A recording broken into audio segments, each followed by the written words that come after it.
हाय दोस्तों, मैं आज आपको एक कहानी सुनाऊंगी जो मेरी नानी ने मुझे सुनाई थी कि एक गांव में एक सेठ जी थे और उसके 4 बेटे थे।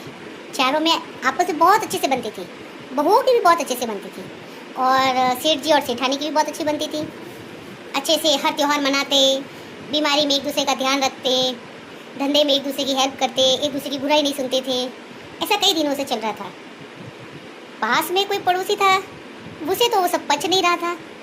ऐसा कैसे हो सकता है कि मेरे बगल में, मेरे बाजू में कोई इतना सुखी खुश रह सकता है कि मैं होने नहीं दूंगा। फिर उसने अपना दिमाग लगाया और हर भाइयों को अलग अलग कहानी, अलग अलग वैरायटी से सुनाने लगा। जैसे कोई कुछ हो गया हो तो उसको बड़ा चढ़ा कर उसको बताना, ऐसा करने लगा। धीरे धीरे धीरे धीरे भाई और भाभीियों के अंदर कुछ कुछ दिमाग में जंग लगने लगा। तब उनके अंदर फूट पड़ गई और सब लोग हो गए अलग। बहाना क्या लगाया उन लोगों ने कि अभी हमारा परिवार बढ़ रहा है तो एक घर में नहीं रह सकते, घर छोटा पड़ रहा है तो हमें अभी जुदा होना चाहिए। ऐसा करके जुदा हो गए। सेठ ने बहुत समझाया कि जब तक मैं और सेठानी जिंदा है तब तक तो साथ में रहो, फिर आप जुदा हो जाना। लेकिन बच्चों ने नहीं माना, वो सब जुदा हो गए।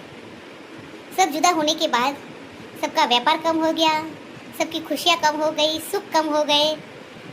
अब जो वो पास में पड़ोसी रहता था, अब वो बहुत खुश है। अब उसे चैन की नींद आ रही है। क्यों? क्योंकि उसने जो सोचा था वो हो गया। आप लोग ध्यान से सोचना कि मैं क्या कहना चाह रही हूँ। सबसे बड़ा सुख परिवार, और परिवार की जो ताकत है वो है एकता। और जो अपनी एकता तोड़ना चाहता है आज की दुनिया में, कलयुग में, वो जीत रहा है और अपन हार रहे हो। थोड़ा सा समझो कि किसी की बातों में नहीं आना। परिवार में अगर छोटे मोटे इशू होते हैं ना, वो आपस में बैठ के सुलझा लो। और कोई सुलझाना नहीं चाहे तो उसे थोड़ी सी दूरी बना लो, बस। इसका मतलब ये नहीं कि आप अपना परिवार ही तोड़ दें, अपने माँ बाप से दूर हो जाए, अपने छोटे भाई बड़े भाई से दूर हो जाए, जो माँ समान भाभी थी उसका अनादर करे। ऐसा थोड़ा ना होता है। भारत में तो ऐसा नहीं होता है। एक बार सोचिएगा ज़रूर।